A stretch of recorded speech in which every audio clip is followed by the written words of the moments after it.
Constituency में राहुल गांधी के आने के बाद वो माहौल नहीं बना पाए, इसलिए मैं मानता हूं कि ये दौरा फेल हो गया।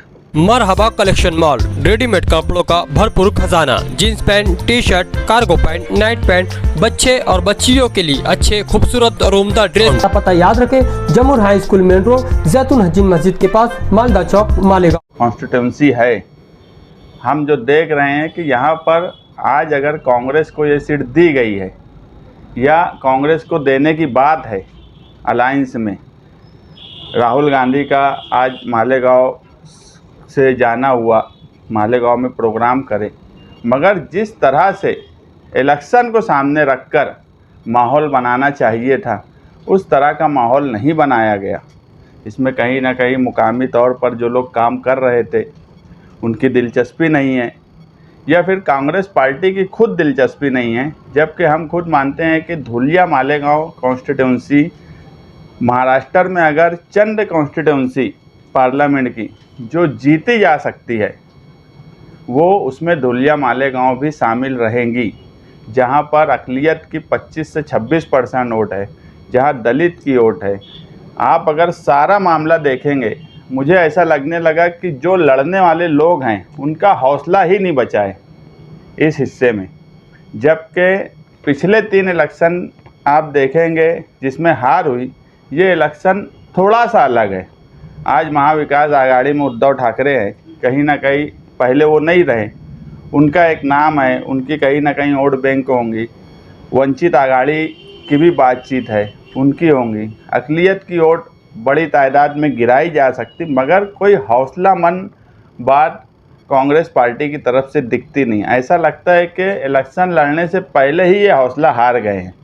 जबकि हम 2009 में निहाल साहब जब यहाँ इलेक्शन लड़े तो हम पूरा हिस्सा हमारा घूमा हुआ है। आज जो है बीजेपी ने अपना उम्मीदवार सुभाष भामरे को वापस डिक्लेयर किया तीसरी बार, तो कहीं ना कहीं उसके खिलाफ कोई मुसलसल आदमी रहता तो उसके खिलाफ भी एक हवा बनती, उसका फ़ायदा भी मिल सकता है। मगर इन सब के बाद भी मैं ऐसा मानता था कि राहुल गांधी का जो प्रोग्राम धुलिया मालेगांव में है, कोई भी सियासी लीडर का प्रोग्राम सिर्फ वो एक प्रोग्राम नहीं होता, उसको इलेक्शन के मद्देनज़र ही देखा जाता, इलेक्शन के पॉइंट से ही उसको समझा जाता। अगर इस प्रोग्राम को सही तरीके से इंडिया अलायंस के नाम से किया जाता तो मेरे ख्याल से आज धुलिया मालेगांव की हवा कुछ और होती। मगर कांग्रेस की मुकामी क़यादत क्या कर रही है वो मुझे नहीं मालूम। जिस तरह से इस हलके में इलेक्शन लड़ना चाहिए फ़िरका परस्तों के ख़िलाफ़, उस तरह से कोशिश नहीं की जा रही है। हम अबू आसिम आज़मी साहब से बात करेंगे कि ये हलका, जो मैं अभी भी बोलता हूं कि अगर यहाँ हौसले के साथ लड़ा जाए तो यहाँ पर फ़िरका परस्तों को हराया जा सकता है, 100% हराया जा सकता है। आज ऐसे हालात बने हुए हैं। हम अबू आसिम आज़मी साहब को अभी पूरी डिटेल देने वाले हैं इस हलके की कि यहाँ पर आप खुद अब ज़ाती दिलचस्पी लेकर कोशिश करें। जिनके पास ये सीट है वो कोई दिलचस्पी नहीं ले रहे हैं, क्योंकि मालेगांव शहर के ताल्लुक़ से वो हमेशा फ़िक्रमंद रहते।